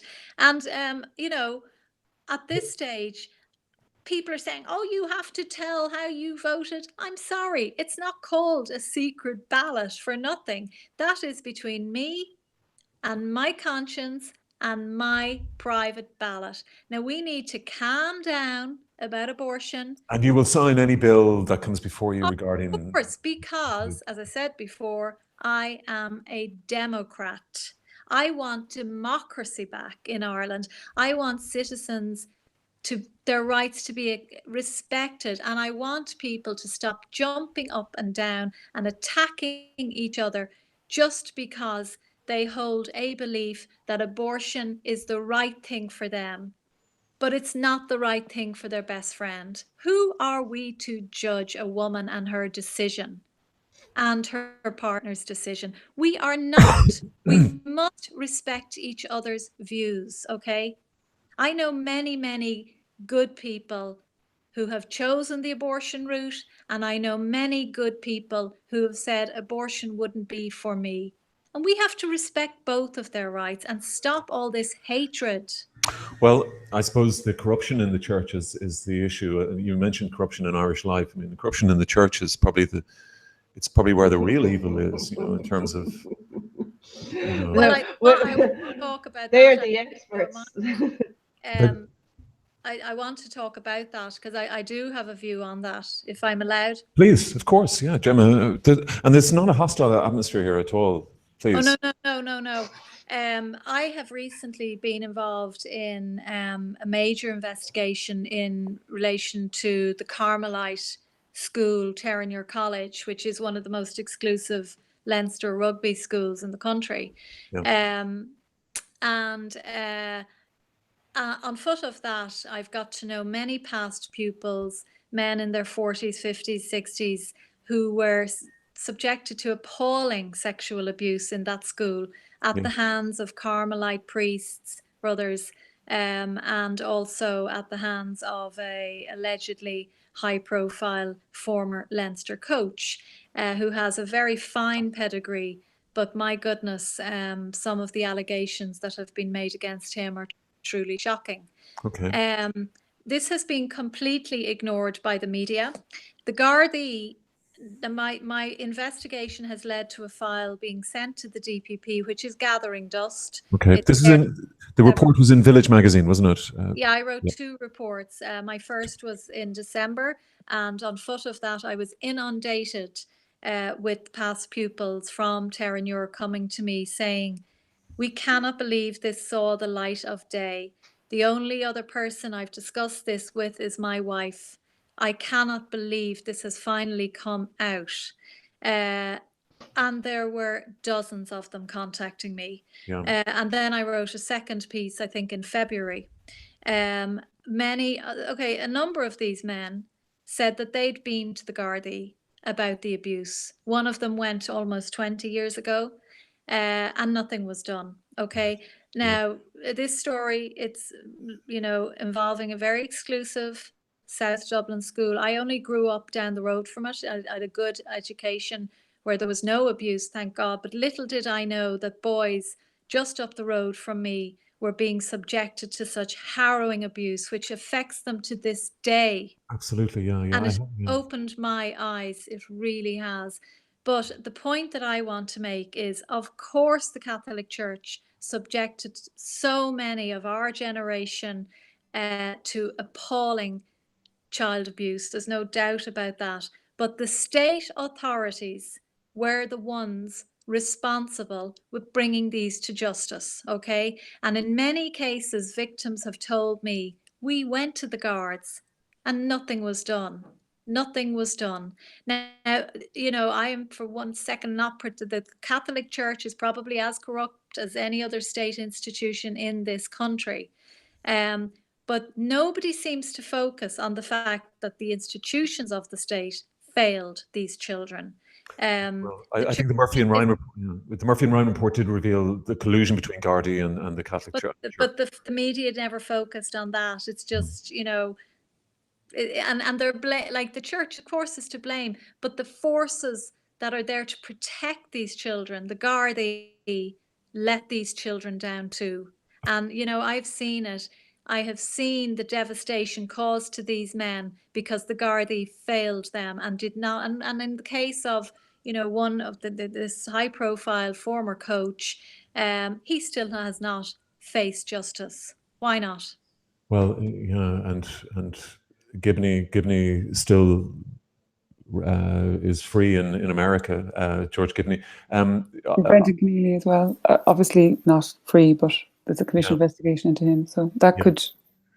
Gemma, I wanted to leave on a happier note than that, but it's been an incredible journey going through the last hour and a half. And unless anybody, Luke, Johnny, Neil, Olga, if you want to ask Gemma something before she goes. No, I just say, Gemma, keep it up. I know it's very tough and you seem like you're on your own, but there is an awful lot of support for you online. I know that the trolls and the shills, and I really have to hark back to the Yes campaign galvanized so many young people, and it's like I don't know what exactly they're trying to do. Whether they're there, I know that the Fianna Fáil and the usual suspects are there to knock you down because you're basically a thorn in the administration of the establishment. But I really can't understand how young radicals can't just open their mind and read some information and stop labeling, because that's doing a serious amount of detriment, and there's nothing to back it up. So I just appeal to people to judge on our merits, and I think it's very important for the senators and the councillors and the TDs now, especially the independent ones, because that's what Gemma is. She's an independent voice. She's a maverick journalist who believes in the vocation, like Olga there, like yourself. And it's like, it's really serious that the people have to put a little bit of pressure on their senators and TDs and councillors through social network, ring them, email them, and say, why aren't you getting behind? Just give her a chance. Let her in the race, and then let the rest of us decide. I think that's in a democracy. And I think the same for Jimmy Smith and all the rest. Gemma, I just want to say thank you so much for joining us tonight. I hope we haven't taken up too much of your evening. No, I want to take an opportunity to applaud you and Broadsheet, because you and Olga, through the website are doing such a service, and there's an awful lot of information coming out that otherwise would not come into the public domain. And Olga, I know the efforts that she goes to, and you do too, John, in terms of all the transcripts of interviews that come out on RTE and are so dodgy. We wouldn't know about them if it wasn't for you, because I tend to switch off the state broadcaster at this stage because it's not good for my blood pressure. So thank you for everything you do in Broadsheet. Gemma, I know that I'll be criticised for not being Paxman enough with you tonight. I got a lot from it though, and I hope our viewers will, and people will be watching this over the weekend. Thanks a lot, Gemma. Good luck tomorrow in Ennis, and best of luck on Super Monday. Okay, thank you all. Lovely to chat to you. Thanks a lot. Good luck, Gemma. Okay, that's are we there? Oh, that's great. Where are we? Oh, Neil. Sorry, who was that, lads? I missed the start of the show. Who was that? Neil. Around this time, I always like to turn to you and find out what. John needs to go to the toilet, so he's like, we better find out what's going on. I should ask. There's a lot happening this week. Actually, the sad news of the day is we lost Burt Reynolds. We should ask Gemma what her favorite Burt Reynolds movie was. Did you hear that, lads? Burt Reynolds passed away today. Yeah.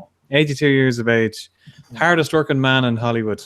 He's plastic surgery in Hollywood. He's looking well for 82, but he's got an extensive back catalogue of stuff that he's done over the years. So he's lived his life, that's for sure. Smokey and the Bandit. But anyway, it's down. Go on, Vanessa. Go on. You want something you want to talk about? Go on, get it out. I was singing the Smokey song. Smokey and the Bandit Go on. song. There's something else you want to talk about, Vanessa. What's the big news for you this week? The Bay City Rollers. What about them?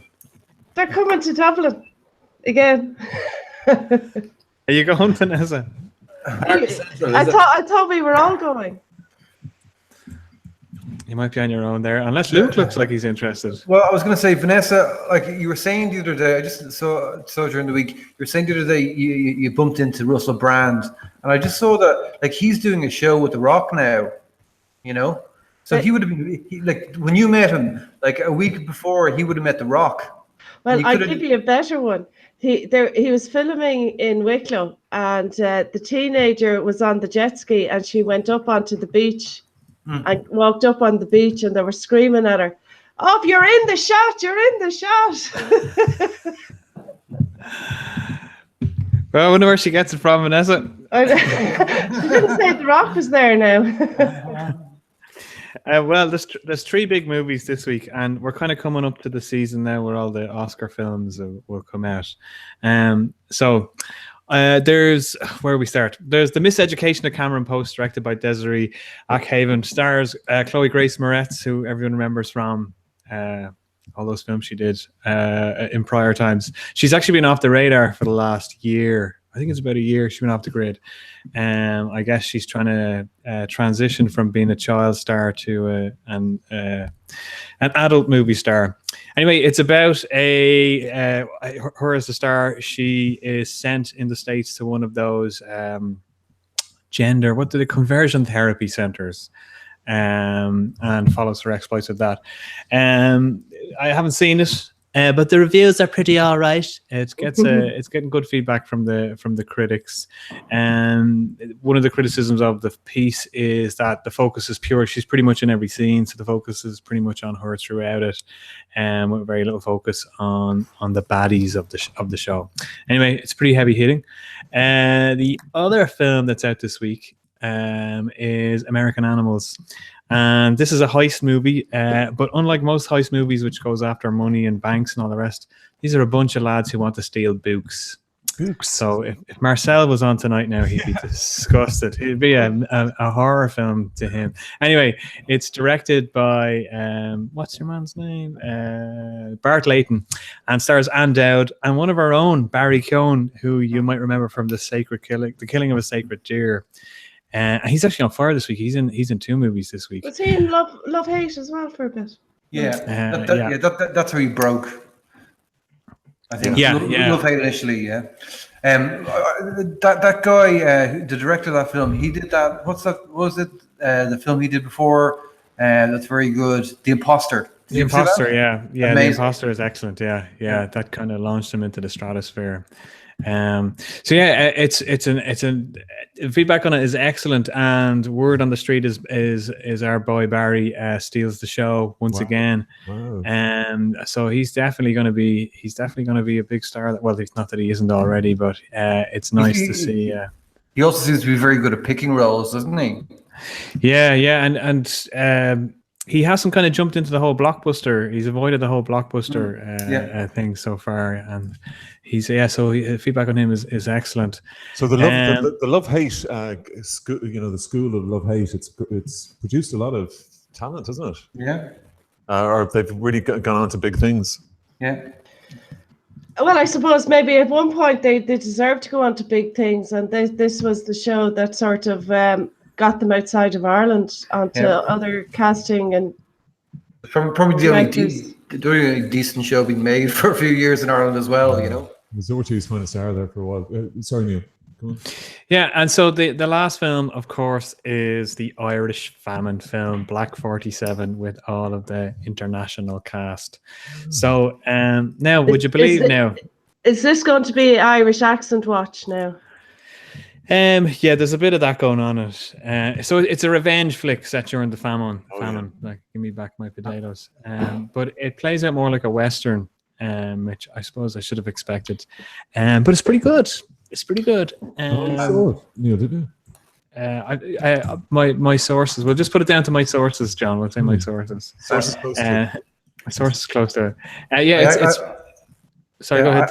I was just going to say, like, I actually know the guy who wrote the initial script for that, and he made a guy I know, Pierce Ryan. He made a short film called The Ranger, which is the basis of it, maybe 10 years ago. But it just shows you how long it takes as a process to, like you have this script, you make something or whatever. 10 years later, to see him actually sort of the writer for this like blockbuster is amazing. Fantastic. That's very true, and actually, there's a lot of films that have followed that path. I mean, we all know Michael Mann's film Heat with Robert De Niro and Al Pacino. Val Kilmer. Val Kilmer, but that's actually a remake of Michael Mann's a TV movie he made years prior called L.A. Takedown. And it's now L.A. Takedown is shorter, but it's the exact same story, but it's chalk and cheese in terms of the quality. It just goes to show what can happen if you have a few bob and some decent actors. But anyway, so as good as Black 47 is, movie of the week is going to... Oh, and of course, our boy Barry Keoghan is in that as well. He's in Black 47 as well. He's in Black 47 as well, so... It's ridiculous. He's this year's Donald Wilson. Have you seen it? Did you get a screener? Yeah, Barry actually gave me a call and he said, "Come over with a few cans of Dutch Gold and we'll sit down and watch it here on the We can't telly." legally downloading movies is killing the movie business apparently. Well, Yeah, so I just asked it. Nobody said I didn't. You're the only one that says that, John. Like, Go, Johnny, huh? Remember when home taping killed music? Remember that? Yeah. The cassette killed music. Well, if you taped the Golden Hour with Larry Gogan, you never really needed the music outside of that. He used to play good That's music. very true. Remember that time? Anyway, Very Nick, you know the way Hollywood always do, like the one that comes to mind is your man Far and Away, Tom Cruise. Yeah. Yeah, You know, they really bastardized the whole Irish kind of movie, and the famine, it doesn't get bigger than that in relation to a story. Some people call it the genocide, but like that was done kind of for the Hollywood American kind of drama kind of thing. Yeah. They were the true to the actual reality of Black 47, which was obviously the worst year of the famine, or was that just? Well, I mean, you kind of, when you watch this though, Johnny, it kind of plays out like a lot of those epic international films. You know, that kind of style, kind of a Western style. Like there was that film set in South Africa, Five Fingers from Marseille, and there was another one set in Australia. Again, following that same kind of theme. I mean, it's a movie. Have you got a poster, Neil? You could show us. I do. I'll lash it up on the screen. There. Wasn't there a Boston rapper group called Black 47 as well? Yeah, Well, that's right. New York. Was it New York? It was. They weren't really hip Jump hop. up, jump up, jump. No, that was. That wasn't them. I'm just saying there, Jim Broadbent is in that movie. He's very good, isn't he? Great cast. Stephen Ray, Jim Broadbent. Very well-fed cast for a famine movie, I would have thought. Well, Jim Broadbent obviously plays the landlord there because he's called Lord Kilmicah. He's blighting the potatoes. He's not. Now I do have to say though, as it is a tough week for it, but the movie of the week is American Animals. So sorry. No, It's got Barry in it though, hasn't it? it has Barry in it. So yeah, he wins either way. But he's does in win either everything, way. right? So it's ridiculous. Yeah, Who? he is. Barry. He's the Nicolas Cage of good actors. He's in everything. But there's a few other things that have been happening this week. Obviously, we lost Bert today. But what was I going to say? I'm not forgetting now what I was going to tell you. I should have wrote it down. Oh yeah, Die Hard 6. They're making another Die Hard. Would you believe this? Brilliant. And the man in the shirt. So what's his face? Bruce Willis is back for it. And so the word on the street is that it sounds horrific. It's going to play out in the present day, but then we're going to also see flashbacks to a young Bruce, to a young John McClane. So they're obviously going to hire somebody like a Shia LaBeouf to play young John McClane back in his heyday, which I kind of feel a bit cheated by, because the whole idea of John McClane, the character, was he was the working man's hero. This was the wrong guy in the wrong place at the wrong time. Yeah. And then the more sequels they make, the more he loses that kind of that feel. But they have a prequel. I mean, you can't help but feel like if they have a prequel where he's a cop, you know, there's going to be walking down the street. There's some construction sign, and he's going to say, "What's been built over there?" Oh, that's the Nakatomi Tower. Have you not heard? Or he's watching some cowboy movie with Roy Rogers, or he hears somebody saying "Yippee-ki-yay." You know, you can't help but feel that's the route that it's going down. That's it's a bit like that last Spielberg Indiana Jones one. But I've got just the actor for young Bruce Willis is Who? Barry Keoghan. He was in Love Hate. I don't know if I've never heard of him. So I heard he's actually playing himself in a new biopic. Sorry, go on. So yeah, that's kind of I was a bit surprised now when I heard that this week. But so that will be no doubt filling the cinemas in a near time. So yeah, we're going to kind of see a spat now of Oscar drops. I like that of films that are looking for awards now over the next while. So this is so Live Young Die Hard. Is that the name of the movie? It's probably getting older. Well, you see, who knows? Bruce Willis has been Getting harder.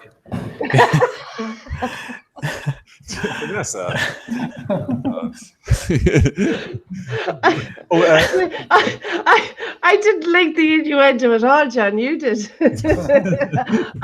Your dirty laugh. In your endo. There it is, Luke, with the man. We thought you were highbrow. I know, like you other lads like none there as good as gold. Look, and here. I go to Portugal. I actually saw. Sorry, John. Yeah, please. I was going to say, years ago, I was in New York and I went to a Broadway showing of Misery, a production of Misery, and Bruce Willis played the James Caan characters were called, and Laurie Metcalf played the Misery character, and I have to say he was poor. He wasn't great. Now, Laurie Metcalf was excellent. She stole the show, but he wasn't great. So it's kind of felt like he's been just dialing in his performances for a number of years now. I mean, Bruce, if you disagree with us, was that musical? Broadsheet.ie. Apparently, whenever a Hollywood actor does the stage, it's kind of to prove to the insurance companies that they're sober, that they can show up every night to these performances. Yeah, but you know, Richard Gere, when he did Chicago, was a musical, and he was brilliant in it. Oh well, I think that there are exceptions, but this isn't a musical. This isn't a musical. When you've got American actors who play who'll do a run in the West End, that's to kind of prove that they can, you know. Kevin Spacey. But anyway. I thought there was a great calm across the country this week, though. Did you? Yeah, since Bono lost his voice. And on that bombshell, Olga is I don't know whether the papers are going up, Olga, have they? Yeah, we have the Times, Ireland, and the Examiner. Oh, great. If you want to share. Neil knows how to share, I think. Flash over. Yeah, there we go. Yeah. Okay, Neil is very good at sharing them. So are they up there? Well, Neil, it takes him a while. Yeah, no, it takes time. Yeah, we're just don't worry, internet. Don't worry, Neil. And I'm just noting they're not clickable tonight. Is that intentional? Oh, that might be the way I'll get. Oh, was there? My computer's acting up a bit weird. Sorry, unless I. I think we should do. We should do a discussion some night, John, on the worst Irish accents in movies now. Seeing as there's more Irish people in movies and more Irish characters. Yeah, definitely. I would say. Well, the Cruise, the Nicole Kidman and Tom Cruise. Canon. Yeah. Well, you're a corker. Do you know the worst one I have ever heard is? Do you remember in Sons of Anarchy the guy? His name is. He played something of Phelan, some IRA head. Marcus oh God, I'm trying to remember his name now. I think Titus Welliver. He's in that TV show Harry Bosch. Okay. Do you know who I'm talking about? That was the worst Irish accent I've ever heard. So I was just wondering, had you heard anything? I think Pierce Brosnan's Irish accent is the worst Irish accent. Napping man. But he's from Meath, you see, so that doesn't count. No, they pick Gavin Duffy. Olga, the paper. The Times. Gavin Duffy. The Times Ireland edition. Can you see it? Well, Neil. I don't know. Oh, so you can't see them at all. Sorry, I beg your pardon. Neil. We're getting them up here. Getting no patience there, lads. Technology, and all that. There's there's the bandit there. Go. So there's a picture of Burt Reynolds. So you probably already talked about it, did you? He's It's a great picture. The main story there by Aaron Rogan and Lee's Hand, set up more hubs or lose powers, council warned. So basically, Owen Murphy, the housing minister, has warned all the 4 councils in Dublin to construct emergency accommodation for the homelessness. The capital account. So this, I'm just reading this from the piece. The capital accounts for about 70% of homelessness in the country, and the number of families living in hotels and other temporary accommodation has grown steadily. We all know this. So the figures, they're almost 9,900 now for June, for July there most recently. So he's basically. Do you know that they're actually higher? Do you know the housing numbers, the homeless numbers are actually higher in the north? Well, I think I would have guessed that because the people sleeping on couches and. Finish the point about what's Murphy threatening then? He's saying, I will reduce your democratic powers. What the hell is it? So he's saying he's written to Dublin City, South Dublin, Fingal and Dunleary Rathdown Council and intends to contact them again over the coming weeks, telling them that he is prepared to transfer the powers to his department. Yeah, so basically they either build them or he'll take the power back off them. That's ridiculous. Yeah, so... border deal will rely on compromise by Brussels. Okay, that's for Brexit. Reckless Russian agents could have killed 4,000, report reveals. Probably... Yeah. Anti-Russian report, I imagine. In the Examiner, Neil? In the Examiner, there's a picture there of Rachel Allen and with a girl from Wexford. She was at the Kennedy Summer School today. Oh yeah. Yeah. Together, the brownies are pretty good. Yeah. I know. No, that's, we won't say any more than that. No, that's a terrible joke, and it's not great taste, Joey. Sorry, Olga, continue. No. So the same story there by Elaine Loughlin, Daniel McConnell. Dublin's local authorities may have been threatened with the loss of powers if they do not immediately tackle the homelessness crisis. So there you go. And sorry, John. What's off-call threat by Kerry hospital doctors? Sorry, this is a story by Catherine Shanahan. She's the health correspondent there. Consultants want more staff, resources, and fear downgrading. So consultants at University Hospital Kerry have written to the South-Southwest group, warning they cannot continue to operate at current levels unless urgent action is taken to boost staffing and improve resources. So I guess it's like a threat of going off call. So the way I suppose doctors are on call, so they just won't do that. And that could lead to patients being taken to court by ambulance if consultations are not available outside of the normal working hours. So I guess they'll, the hospitals will be more busy. I'm guessing. Busier, yeah. Yeah. Okay, that's. I think that's strategic as well, though. To try this of keep just having one hospital being the centre of everything. Okay, thanks, Neil. That's great. Thanks so much, and Olga, thank you very much for the papers. And Johnny Keenan, thank you again for all your contributions tonight. And Neil has a beautiful photograph of you and Peter Mulryan we're going to show right now. Oh, romance. Yeah, Breda from the Tomb Survivors Network sent me an amazing photograph this afternoon. And, fantastic. There we are. That's a great picture. That's lovely. You should have sent it to me. I had to put it on the backdrop. I know. I was just thinking about that when I saw the Jimmy backdrop. That'll be my new backdrop. And hopefully we'll have... Love you, man. Hope he's keeping well. I'll be talking to him hopefully soon. Yeah, those guys, they're great people, as I said last week. So it's all about momentum, with everything. And actually, sorry, Johnny. Very grand, yeah. Go on, Olga.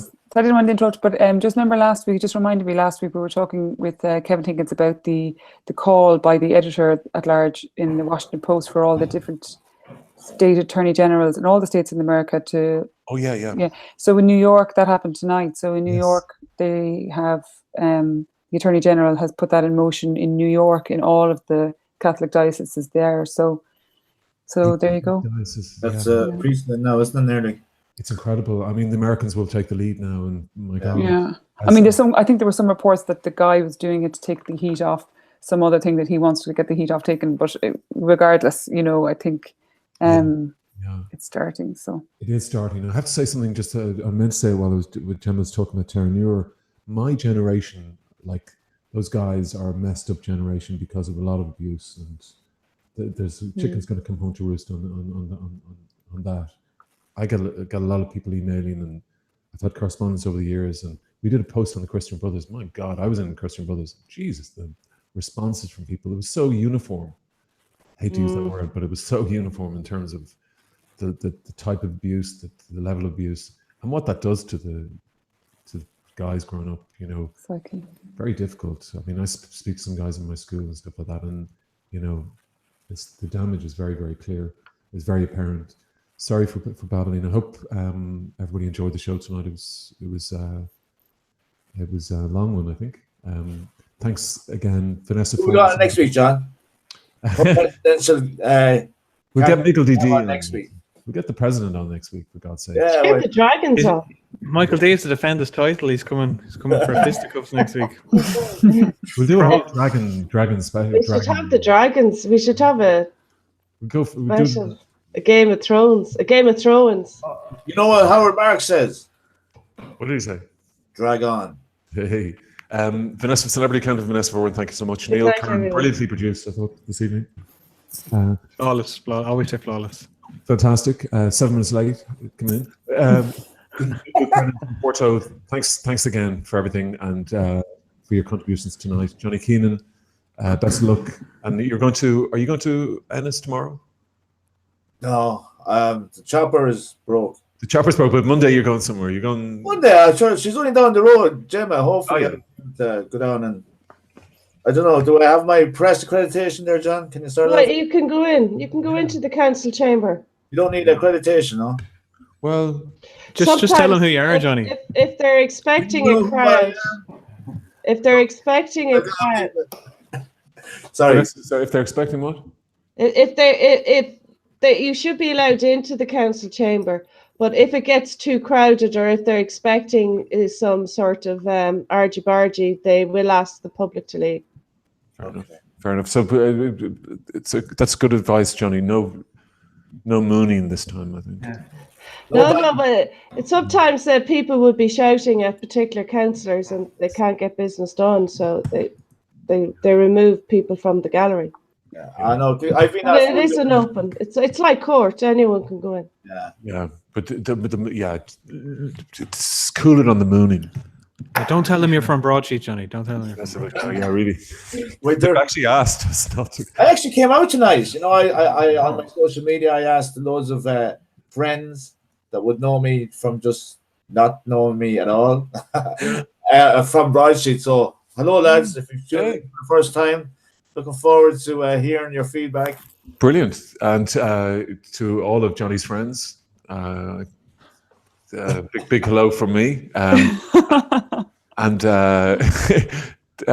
thank you very much to Olga Cronin, and also thank you very much to Gemma O'Doherty, who was with us earlier, and also to Jimmy Smith, who was going to join us before his gig, but we've done that the last couple of weeks. We may have been part of the panel, but he was going to hopefully join us later, but he didn't. But maybe we'll have him on next week. Well, he was gigging.